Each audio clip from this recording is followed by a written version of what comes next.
ভারতের অধিকৃত জম্মু ও কাশ্মীরের পেহেলগামে বন্দুক হামলাকে কেন্দ্র করে পাকিস্তানের বিরুদ্ধে একাধিক সিদ্ধান্ত নিয়েছে নয়াদিল্লি। প্রতিবেশী দেশের নেয়া এ সিদ্ধান্তের বিরুদ্ধে এবার পাল্টা পদক্ষেপ নিতে বৃহস্পতিবার ন্যাশনাল সিকিউরিটি কমিটির জরুরি বৈঠক ডেকেছেন পাকিস্তানের প্রতিরক্ষা মন্ত্রী খাজা আসিফ।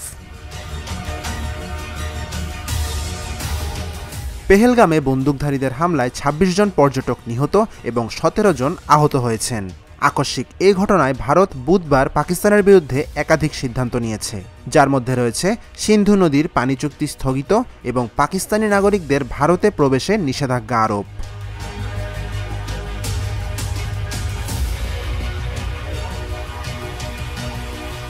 এক বিবৃতিতে জানানো হয়েছে, পাকিস্তানের প্রধানমন্ত্রী শাহবাজ শরীফের নেতৃত্বে আজ বৃহস্পতিবার জাতীয় নিরাপত্তা কমিটির বৈঠক অনুষ্ঠিত হবে। এতে ভারতের বিপক্ষে পাল্টা পদক্ষেপ গ্রহণ করবে ইসলামাবাদ। পাকিস্তানের প্রধানমন্ত্রী আরও বলেন, ভারত কোনোভাবেই সিন্ধু পানি চুক্তি স্থগিত করতে পারে না, কারণ এর সঙ্গে শুধু ভারত ও পাকিস্তান জড়িত নয়, বিশ্বব্যাংক সহ অন্যান্য স্টেক হোল্ডাররাও জড়িত।